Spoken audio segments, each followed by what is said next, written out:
Friend, स्वागत है आपका अपने चैनल लास्ट क्लास में। क्रैश कोर्स शुरू हो चुका है और ये क्रैश कोर्स उन बच्चों के लिए काफ़ी महत्वपूर्ण है जिनकी तैयारी अभी तक नहीं हो पाई है। तो क्रैश कोर्स के माध्यम से बिल्कुल शुरू से सभी विषयों की तैयारी करवाई जा रही है ताकि आपकी तैयारी काफ़ी अच्छी हो जाए और फाइनल बोर्ड परीक्षा में काफ़ी अच्छा नंबर आए। और ये क्रैश कोर्स रोज़ दिन में 1:30 बजे चलता है, तो रोज़ दिन में 1:30 बजे आप हमसे जुड़ के क्रैश कोर्स कर सकते हैं। और आज की इस वीडियो में रसायन शास्त्र के काफ़ी महत्वपूर्ण 40 ऑब्जेक्टिव प्रश्न बताएंगे। इस 40 ऑब्जेक्टिव प्रश्न को अगर आप अच्छी तरीके से पढ़ लेते हैं, याद कर लेते हैं, तो फाइनल बोर्ड परीक्षा में रसायन शास्त्र से आपका एक भी प्रश्न नहीं छूटेगा, ये हमारा गारंटी है। तो वीडियो को प्लीज आप लोग शुरू से लेके अंत तक देखिएगा। और चैनल को अभी तक आप सब्सक्राइब नहीं किए हैं तो चैनल को सब्सक्राइब कर लीजिएगा। और सब्सक्राइब करने के बाद एक बेल आइकन आता है, तो बेल आइकन को दबा के ऑल पे कर लीजिएगा ताकि जब भी लाइव क्लास हो तो आपके पास नोटिफिकेशन पहुंचता रहे। तो आइए शुरू करते हैं पहले नंबर प्रश्न से। तो पहला नंबर प्रश्न है कि लिटमस पत्र किससे प्राप्त होता है। ए ऑप्शन है जूट से, बी ऑप्शन है शीशम से, सी ऑप्शन है लाइकेन से, डी ऑप्शन है बरगद से। तो यहाँ पे आपको बताना है कि लिटमस पत्र किससे प्राप्त होता है। तो लिटमस पत्र लाइकेन से प्राप्त होता है, इसे आपको याद रखना है। यहाँ पे सी ऑप्शन बिल्कुल ही सही हो जाएगा। और लिटमस पत्र का उपयोग हम कहाँ पे करते हैं, तो अम्ल और क्षार का पता लगाने में करते हैं, तो ये भी साथ में आपको याद रखना है। आइए देखते हैं अगला प्रश्न, 2 नंबर प्रश्न है कि कौन अधातु होते हुए भी उसमें धात्विक चमक पाई जाती है। ए ऑप्शन है हीरा में, बी ऑप्शन है ग्रेफाइट में, सी ऑप्शन है आयोडीन में, डी ऑप्शन है सभी में। तो यहाँ पे आपको बताना है कि कौन अधातु होते हुए भी उसमें धात्विक चमक पाई जाती है। तो हीरा में भी पाया जाता है, ग्रेफाइट में भी पाया जाता है, आयोडीन में भी पाया जाता है, यानी इनमें से सभी में पाया जाता है। यहाँ पे डी ऑप्शन बिल्कुल ही सही हो जाएगा। और हीरा, ग्रेफाइट और आयोडीन ये तीनों अधातु हैं, तो ये भी साथ में आपको याद रखना है। आइए देखते हैं अगला प्रश्न, 3 नंबर प्रश्न है कि किस धातु को चाकू से काटा जा सकता है। ए ऑप्शन है सोडियम को, बी ऑप्शन है पोटेशियम को, सी ऑप्शन है दोनों को, डी ऑप्शन है इनमें से कोई नहीं। तो यहाँ पे आपको बताना है कि किस धातु को चाकू से काटा जा सकता है। तो सोडियम और पोटेशियम दोनों को चाकू से काटा जा सकता है। यहाँ पे सी ऑप्शन बिल्कुल ही सही हो जाएगा। आइए देखते हैं अगला प्रश्न, 4 नंबर प्रश्न है कि पीएच स्केल पर कितनी संख्या अंकित होती हैं। ए ऑप्शन है 0 से 14, बी ऑप्शन है 1 से 14, सी ऑप्शन है 14 से 0, डी ऑप्शन है 1 से 10। तो यहाँ पे आपको बताना है कि पीएच स्केल पर कितनी संख्या अंकित होती हैं। तो 0 से लेके 14 तक की संख्याएं अंकित होती हैं। यहाँ पे ए ऑप्शन बिल्कुल ही सही हो जाएगा। और बीच में होता है 7, और जो 7 होता है ये उदासीन होता है, तो ये भी साथ में आपको याद रखना है। आइए देखते हैं अगला प्रश्न, 5 नंबर प्रश्न है कि जिसमें धातु और अधातु दोनों का गुण पाए जाते हैं उसे क्या कहते हैं। ए ऑप्शन है धातु, बी ऑप्शन है अधातु, सी ऑप्शन है उपधातु, डी ऑप्शन है इनमें से कोई नहीं। तो यहाँ पे आपको बताना है कि जिसमें धातु और अधातु दोनों का गुण पाए जाते हैं उसे क्या कहते हैं। तो उसे उपधातु कहते हैं। यहाँ पे सी ऑप्शन बिल्कुल ही सही हो जाएगा। रसायन शास्त्र के काफी महत्वपूर्ण 40 ऑब्जेक्टिव प्रश्न बताएंगे। और इस 40 ऑब्जेक्टिव प्रश्न को अगर आप लोग शुरू से लेके अंत तक देख लीजिएगा तो फाइनल बोर्ड परीक्षा में रसायन शास्त्र से आपका एक भी प्रश्न नहीं छूटेगा, ये हमारा गारंटी है। तो वीडियो को प्लीज आप लोग शुरू से लेके अंत तक देखिएगा। और वीडियो को अभी तक आप लाइक नहीं किए हैं तो प्लीज आप लोग वीडियो को लाइक कर दीजिएगा। और अभी तक आप हमारे व्हाट्सएप ग्रुप में नहीं जुड़े हैं तो ये हमारा व्हाट्सएप नंबर है, इस पे आपको बोल देना है कि सर हमें ग्रुप में जोड़ दीजिए, तो हम आपको ग्रुप में जोड़ देंगे। आइए देखते हैं अगला प्रश्न, 6 नंबर प्रश्न है कि बॉक्साइट किस धातु का अयस्क है। ए ऑप्शन है सोडियम का, बी ऑप्शन है मैग्नीशियम का, सी ऑप्शन है कैल्शियम का, डी ऑप्शन है एल्यूमिनियम का। तो यहाँ पे आपको बताना है कि बॉक्साइट किस धातु का अयस्क है। तो बॉक्साइट एल्यूमिनियम धातु का अयस्क है, इसे आपको याद रखना है। यहाँ पे डी ऑप्शन बिल्कुल ही सही हो जाएगा। आइए देखते हैं अगला प्रश्न, 7 नंबर प्रश्न है कि अम्ल का जलीय विलयन किसका सुचालक होता है। ए ऑप्शन है विद्युत का, बी ऑप्शन है चुंबक का, सी ऑप्शन है विद्युत और चुंबक दोनों का, डी ऑप्शन है इनमें से सभी का। तो यहाँ पे आपको बताना है कि अम्ल का जलीय विलयन किसका सुचालक होता है, तो विद्युत का सुचालक होता है, इसे आपको याद रखना है। यहाँ पे ए ऑप्शन बिल्कुल ही सही हो जाएगा। और अम्ल का पीएच मान 0 से लेके 7 के बीच में होता है, तो इसे भी साथ में आपको याद रखना है। आइए देखते हैं अगला प्रश्न 8 नंबर प्रश्न है कि फास्फोरस को रखा जाता है। ए ऑप्शन है किरोसिन तेल में डुबा के, बी ऑप्शन है पानी में डुबा के, सी ऑप्शन है दूध में डुबा के, डी ऑप्शन है इनमें से कोई नहीं। तो यहाँ पे आपको बताना है कि फास्फोरस को रखा जाता है, तो फास्फोरस को पानी में डुबा के रखा जाता है। यहाँ पे बी ऑप्शन बिल्कुल ही सही हो जाएगा।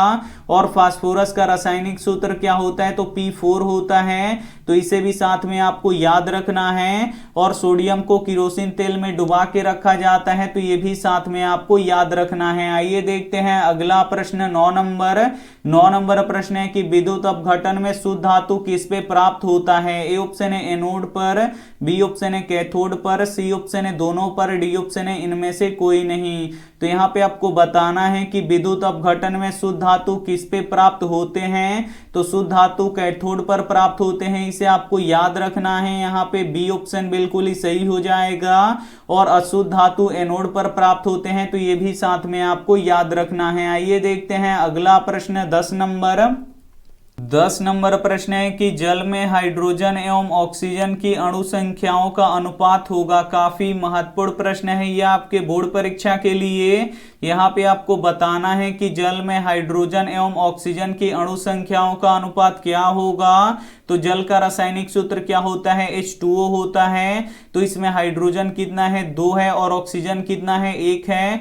तो यहाँ पे बोल रहा है कि हाइड्रोजन एवं ऑक्सीजन के अणु संख्याओं का अनुपात क्या होगा। तो यहाँ पे हाइड्रोजन कितना है, 2 है, और ऑक्सीजन कितना है, 1 है। तो इसके अणु संख्याओं का अनुपात कितना निकल गया, 2:1 निकल गया। यहाँ पे बी ऑप्शन बिल्कुल ही सही हो जाएगा। ये देखते हैं अगला प्रश्न 11 नंबर प्रश्न है कि रक्त का पीएच मान कितना होता है। ए ऑप्शन है 7.4, बी ऑप्शन है 6, सी ऑप्शन है 9, डी ऑप्शन है 4। तो यहाँ पे आपको बताना है कि रक्त का पीएच मान कितना होता है, तो 7.4 होता है, इसे आपको याद रखना है। यहाँ पे ए ऑप्शन बिल्कुल ही सही हो जाएगा। और मिल्क ऑफ मैग्नीशिया का पीएच मान कितना होता है, तो 10.5 होता है, तो ये भी साथ में आपको याद रखना है। आइए देखते हैं अगला प्रश्न 12 नंबर प्रश्न है कि कौन सा पदार्थ ऑक्सीजन से संयोग नहीं करता है। ए ऑप्शन है तांबा, बी ऑप्शन है गोल्ड यानी सोना, सी ऑप्शन है जिंक, डी ऑप्शन है लोहा। तो यहाँ पे आपको बताना है कि कौन सा पदार्थ ऑक्सीजन से संयोग नहीं करता है। तो जो गोल्ड यानी जो सोना होता है ये ऑक्सीजन से संयोग नहीं करता है। यहाँ पे बी ऑप्शन बिल्कुल ही सही हो जाएगा। जो गोल्ड होता है ये स्वतंत्र अवस्था में पाया जाता है, तो ये भी साथ में आपको याद रखना है। आइए देखते हैं अगला प्रश्न 13 नंबर प्रश्न है कि सोना किस में घुलता है। ए ऑप्शन है अम्लराज में, बी ऑप्शन है सल्फ्यूरिक अम्ल में, सी ऑप्शन है नाइट्रिक अम्ल में, डी ऑप्शन है इनमें से कोई नहीं। तो यहाँ पे आपको बताना है कि सोना किस में घुलता है, तो सोना अम्लराज में घुलता है, इसे आपको याद रखना है। यहाँ पे ए ऑप्शन बिल्कुल ही सही हो जाएगा। आइए देखते हैं अगला प्रश्न 14 नंबर प्रश्न है कि लोहे को जंग से बचाने के लिए किसका लेप लगाया जाता है। ए ऑप्शन है तांबा का, बी ऑप्शन है चांदी का, सी ऑप्शन है फास्फोरस का, डी ऑप्शन है जिंक का। तो यहाँ पे आपको बताना है कि लोहे को जंग से बचाने के लिए किसका लेप लगाया जाता है, तो जिंक का लेप लगाया जाता है, इसे आपको याद रखना है। यहाँ पे डी ऑप्शन बिल्कुल ही सही हो जाएगा। और लोहे को जिंक से लेपित करने की प्रक्रिया को क्या कहते हैं, तो गैल्वेनीकरण कहते हैं, तो इसे भी साथ में आपको याद रखना है। रसायन शास्त्र के काफी महत्वपूर्ण 40 ऑब्जेक्टिव प्रश्न बताएंगे, और इस 40 ऑब्जेक्टिव प्रश्न को अगर आप अच्छी तरीके से पढ़ लेते हैं, याद कर लेते हैं, तो फाइनल बोर्ड परीक्षा में रसायन शास्त्र से आपका एक भी प्रश्न नहीं छूटेगा, ये हमारा गारंटी है। तो वीडियो को प्लीज आप लोग शुरू से लेके अंत तक देखिएगा। और वीडियो को अभी तक आप लाइक नहीं किए तो प्लीज आप लोग वीडियो को लाइक भी कर दीजिएगा। आइए देखते हैं अगला प्रश्न 15 15 नंबर प्रश्न है कि निम्न में से कौन सा पदार्थ बिना ज्वाला का जलता है। ए ऑप्शन है मोमबत्ती, बी ऑप्शन है किरोसिन, सी ऑप्शन है कोयला, डी ऑप्शन है मीथेन गैस। तो यहाँ पे आपको बताना है कि निम्न में से कौन सा पदार्थ बिना ज्वाला का जलता है। तो जो कोयला होता है ये बिना ज्वाला का जलता है, यहाँ पे सी ऑप्शन बिल्कुल ही सही हो जाएगा। आइए देखते हैं अगला प्रश्न 16 नंबर प्रश्न है कि चाय में कौन सा अम्ल पाया जाता है। ए ऑप्शन है सिट्रिक अम्ल, बी ऑप्शन है मैलिक अम्ल, सी ऑप्शन है टार्टरिक अम्ल, डी ऑप्शन है टैनिक अम्ल। तो यहाँ पे आपको बताना है कि चाय में कौन सा अम्ल पाया जाता है। तो चाय में टैनिक अम्ल पाया जाता है, इसे आपको याद रखना है। यहाँ पे डी ऑप्शन बिल्कुल ही सही हो जाएगा। और टार्टरिक अम्ल किस में पाया जाता है, तो इमली में टार्टरिक अम्ल पाया जाता है, इसे आपको याद रखना है। और सेब में मैलिक अम्ल पाया जाता है, इसे आपको याद रखना है। और नींबू और संतरे में सिट्रिक अम्ल पाया जाता है, तो इसे भी साथ में आपको याद रखना है। आइए देखते हैं अगला प्रश्न 17 नंबर प्रश्न है कि लाफिंग गैस का रासायनिक सूत्र क्या होता है। यहाँ पे आपको बताना है कि लाफिंग गैस का रासायनिक सूत्र क्या होता है। तो N2O होता है, इसे आपको याद रखना है। यहाँ पे ए ऑप्शन बिल्कुल ही सही हो जाएगा। अगर किसी व्यक्ति को लाफिंग गैस लग जाएगा तो वो व्यक्ति हंसते रहेगा, तो ये भी साथ में आपको याद रखना है। आइए देखते हैं अगला प्रश्न 18 नंबर प्रश्न है कि चिप्स के पैकेट में कौन सा गैस भरा रहता है। ए ऑप्शन है अमोनिया, बी ऑप्शन है नाइट्रोजन, सी ऑप्शन है ऑक्सीजन, डी ऑप्शन है हाइड्रोजन। तो यहाँ पे आपको बताना है कि चिप्स के पैकेट में कौन सा गैस भरा रहता है। तो चिप्स के पैकेट में नाइट्रोजन गैस भरा रहता है, इसे आपको याद रखना है। यहाँ पे बी ऑप्शन बिल्कुल ही सही हो जाएगा। और वायुमंडल में नाइट्रोजन गैस सबसे अधिक पाया जाता है, इसे आपको याद रखना है। ये वायुमंडल में 78% पाया जाता है, तो ये भी साथ में आपको याद रखना है। आइए देखते हैं अगला प्रश्न 19 नंबर प्रश्न है कि साधारण नमक का रासायनिक सूत्र क्या होता है। यहाँ पे आपको बताना है कि साधारण नमक का रासायनिक सूत्र क्या होता है। तो NaCl होता है, इसे आपको याद रखना है। यहाँ पे ए ऑप्शन बिल्कुल ही सही हो जाएगा। और साधारण नमक का रासायनिक नाम क्या होता है, तो सोडियम क्लोराइड होता है, तो ये भी साथ में आपको याद रखना है। आइए देखते हैं अगला प्रश्न 20 नंबर प्रश्न है कि सबसे कठोर प्राकृतिक पदार्थ कौन सा है। ए ऑप्शन है हीरा, बी ऑप्शन है सोना, सी ऑप्शन है लोहा, डी ऑप्शन है पीतल। तो यहाँ पे आपको बताना है कि सबसे कठोर प्राकृतिक पदार्थ कौन सा है। तो हीरा है, इसे आपको याद रखना है। यहाँ पे ए ऑप्शन बिल्कुल ही सही हो जाएगा। और जो हीरा होता है ये अधातु होता है, तो ये भी साथ में आपको याद रखना है। आइए देखते हैं अगला प्रश्न 21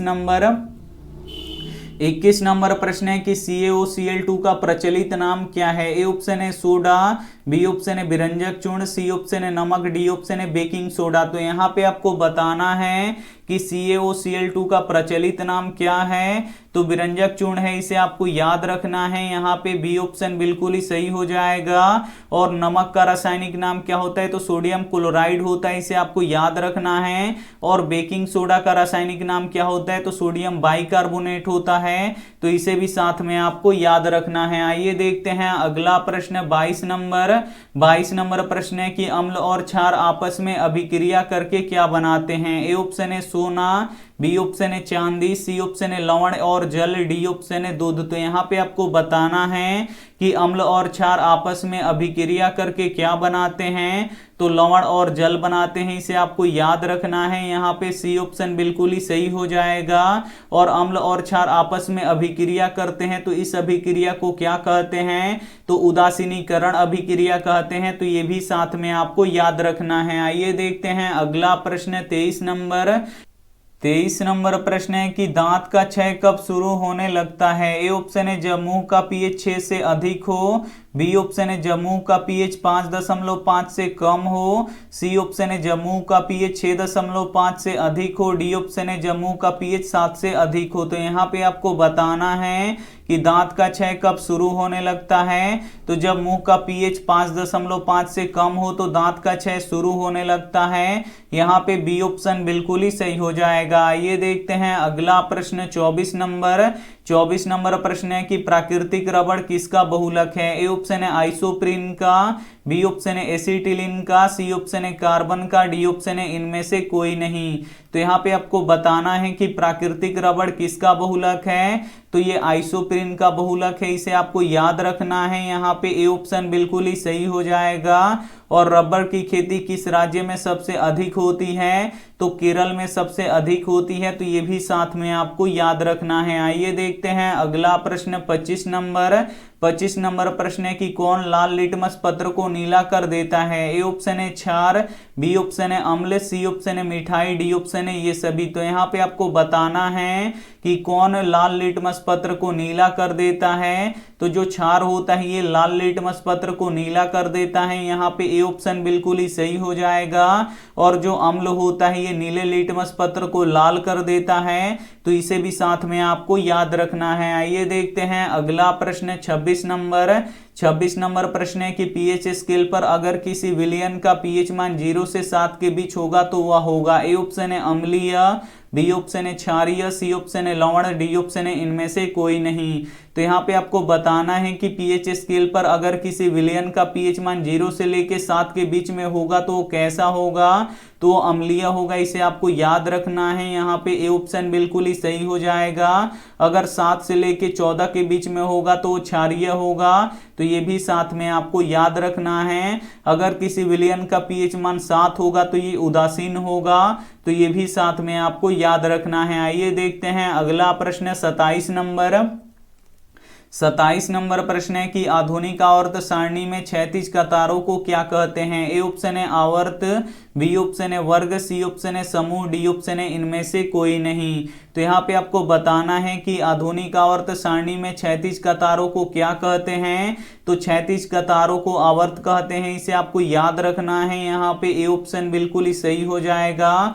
और आवर्तों की संख्या कितनी होती है? 7 होती है, इसे आपको याद रखना है। और वर्गों की संख्या कितनी होती है? तो वर्गों की संख्या 18 होती है, तो ये भी साथ में आपको याद रखना है। आइए देखते हैं अगला प्रश्न 28 नंबर प्रश्न है कि अम्ल स्वाद में कैसा होता है? ए ऑप्शन है खट्टा, बी ऑप्शन है कड़वा, सी ऑप्शन है तीखा, डी ऑप्शन है मीठा। तो यहाँ पे आपको बताना है कि अम्ल स्वाद में कैसा होता है। तो अम्ल स्वाद में खट्टा होता है, इसे आपको याद रखना है। यहाँ पे ए ऑप्शन बिल्कुल ही सही हो जाएगा। आइए देखते हैं अगला प्रश्न 29 नंबर प्रश्न है कि अयस्क में उपस्थित अशुद्धि को क्या कहते हैं? ए ऑप्शन है गैंग, बी ऑप्शन है पत्थर, सी ऑप्शन है भर्जन, डी ऑप्शन है सांद्रण। तो यहाँ पे आपको बताना है कि अयस्क में उपस्थित अशुद्धि को क्या कहते हैं? तो गैंग कहते हैं। यहाँ पे ए ऑप्शन बिल्कुल ही सही हो जाएगा। आइए देखते हैं अगला प्रश्न 30 नंबर प्रश्न है कि शुद्ध जल का पीएच मान कितना होता है? ए ऑप्शन है 6, बी ऑप्शन है 7, सी ऑप्शन है 5, डी ऑप्शन है 8। तो यहाँ पे आपको बताना है कि शुद्ध जल का पीएच मान कितना होता है। तो शुद्ध जल का पीएच मान 7 होता है, इसे आपको याद रखना है। यहाँ पे बी ऑप्शन बिल्कुल ही सही हो जाएगा। और शुद्ध जल कैसा होता है? तो उदासीन होता है, तो इसे भी साथ में आपको याद रखना है। आइए देखते हैं अगला प्रश्न 31 नंबर प्रश्न है कि सबसे पहले आवर्त सारणी किसने बनाया था? ए ऑप्शन है मेंडलीफ ने, बी ऑप्शन है मोसले ने, सी ऑप्शन है डोबराइनर ने, डी ऑप्शन है न्यूलैंड्स ने। तो यहाँ पे आपको बताना है कि सबसे पहले आवर्त सारणी किसने बनाया था? तो मेंडलीफ ने बनाया था, इसे आपको याद रखना है। यहाँ पे ए ऑप्शन बिल्कुल ही सही हो जाएगा। और आधुनिक आवर्त सारणी का निर्माण किसने किया था? तो मोसले ने किया था, तो ये भी साथ में आपको याद रखना है। आइए देखते हैं अगला प्रश्न 32 नंबर प्रश्न है कि विद्युत का सर्वोत्तम चालक कौन सा धातु होता है? ए ऑप्शन है चांदी, बी ऑप्शन है लोहा, सी ऑप्शन है ग्रेफाइट, डी ऑप्शन है हीरा। तो यहाँ पे आपको बताना है कि विद्युत का सर्वोत्तम चालक कौन सा धातु होता है? तो चांदी होता है, इसे आपको याद रखना है। यहाँ पे ए ऑप्शन बिल्कुल ही सही हो जाएगा। आइए देखते हैं अगला प्रश्न 33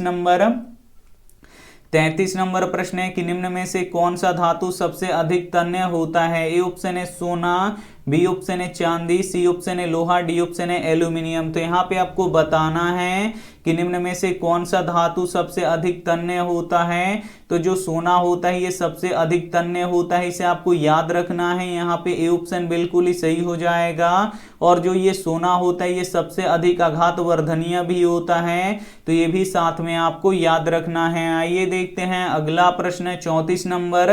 34 नंबर प्रश्न है कि ग्लूकोज का रासायनिक सूत्र क्या होता है। यहाँ पे आपको बताना है कि ग्लूकोज का रासायनिक सूत्र क्या होता है। तो C6H12O6 होता है, इसे आपको याद रखना है। यहाँ पे बी ऑप्शन बिल्कुल ही सही हो जाएगा। और चीनी का रासायनिक सूत्र क्या होता है, तो C12H22O11 होता है, तो इसे भी साथ में आपको याद रखना है। आइए देखते हैं अगला प्रश्न 35 नंबर।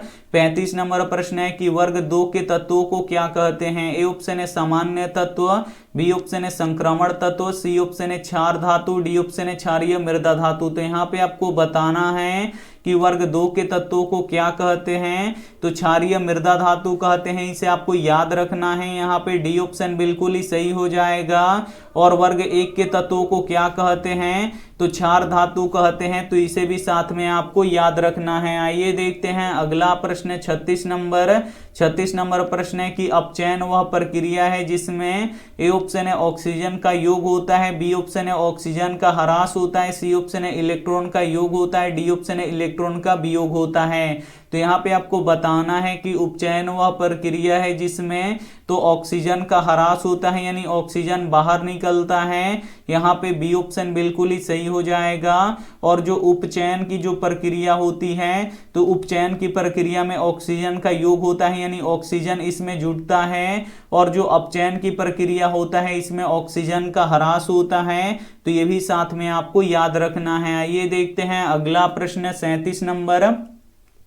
37 नंबर प्रश्न है कि एलपीजी एक गंधहीन गैस है, इसमें गंध के लिए क्या मिलाया जाता है। ए ऑप्शन है मीथेन, बी ऑप्शन है इथेन, सी ऑप्शन है प्रोपेन, डी ऑप्शन है एथिल मार्केप्टॉन। तो यहाँ पे आपको बताना है कि एलपीजी एक गंधहीन गैस है, इसमें कोई भी गंध नहीं होता है, तो इसमें गंध के लिए क्या मिलाया जाता है, तो एथिल मार्केप्टॉन मिलाया जाता है, इसे आपको याद रखना है। यहाँ पे डी ऑप्शन बिल्कुल ही सही हो जाएगा। और जो एलपीजी होता है इसका मुख्य घटक क्या होता है, तो ब्यूटेन गैस होता है, तो ये भी साथ में आपको याद रखना है। आइए देखते हैं अगला प्रश्न 38 नंबर।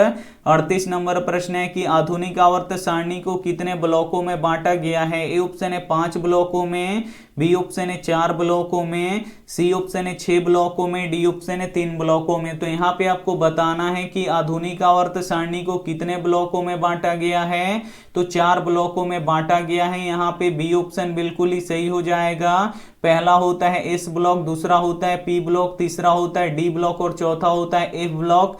तो ये भी साथ में आपको याद रखना है। आइए देखते हैं अगला प्रश्न 39 नंबर।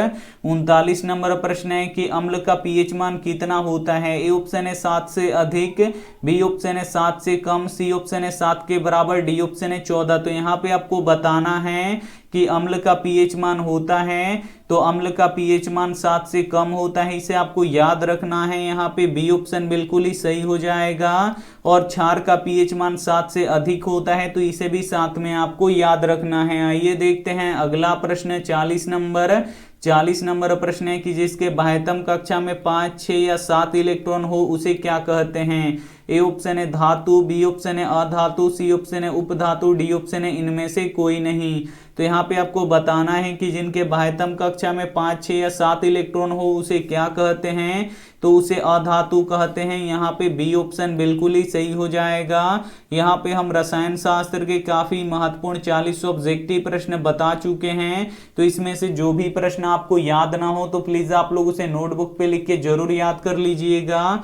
आइए देखते हैं यहाँ पे होमवर्क प्रश्न। इस होमवर्क प्रश्न का जवाब आपको कमेंट बॉक्स में देना है कि जिससे विद्युत धारा प्रवाहित होता है उसे क्या कहते हैं। ए ऑप्शन है चालक, बी ऑप्शन है कुचालक, सी ऑप्शन है दोनों, डी ऑप्शन है इनमें से कोई नहीं। तो जो भी ऑप्शन आपको सही लगे वो आप हमें कमेंट करके जरूर बताइएगा। वीडियो को लाइक नहीं किए तो प्लीज आप लोग वीडियो को लाइक कीजिएगा, अपने दोस्तों के पास इस वीडियो को जरूर शेयर कीजिएगा। और चैनल को अभी तक आप सब्सक्राइब नहीं किए तो चैनल को सब्सक्राइब करके साथ में बेल आइकन को ऑल पे दबा लीजिएगा, ताकि जब भी लाइव क्लास हो तो आपके पास नोटिफिकेशन पहुंचता रहे।